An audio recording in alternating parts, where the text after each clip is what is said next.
Les forces armées de la République démocratique du Congo portent à la connaissance de l'opinion tant nationale qu'internationale que, pendant qu'elle observe scrupuleusement le cessez-le-feu conformément à la décision des chefs d'État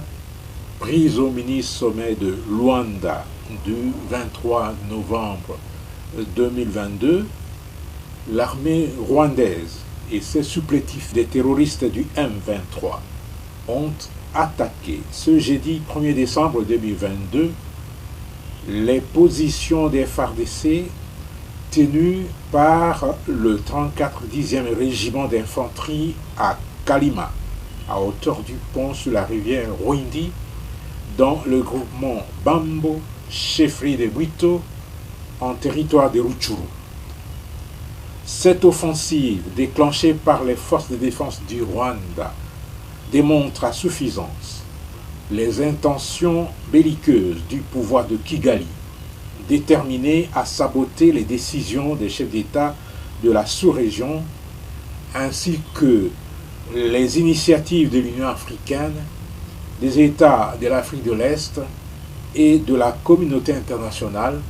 pour le retour de la paix et de la sécurité dans la partie orientale de la République démocratique du Congo. C'est pourquoi, malgré la feuille de route contraignante du mini-sommet de Luanda, aucun désengagement des forces rwandaises et des terroristes du M23 n'est observé sur le terrain. Au contraire, il est constaté un renforcement en effectifs et en matériel en provenance du Rwanda. En outre, face au refus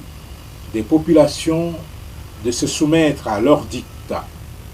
les forces de défense du Rwanda et leurs supplétifs du M23 procèdent au massacre des civils innocents et sans défense dans le territoire de Rutshuru. Le dernier cas en date est celui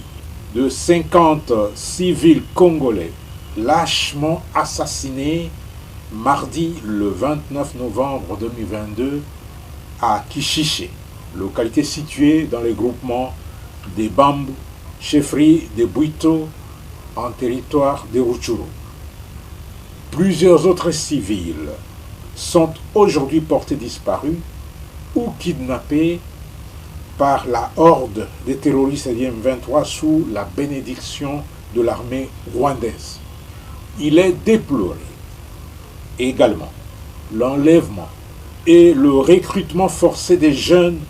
par les mouvements terroristes du M23 ainsi que l'utilisation des mineurs dans ses rangs. Face à cette situation, les forces armées de la République démocratique du Congo se trouvent dans l'obligation de riposter à toutes les attaques et de tout mettre en œuvre pour protéger la population congolaise, victime de la barbarie de l'armée rwandaise œuvrant sous le label du M23. Toutefois, les forces armées de la République démocratique du Congo restent déterminées à respecter les résolutions du mini-sommet de Luanda telles que stipulées dans son communiqué final.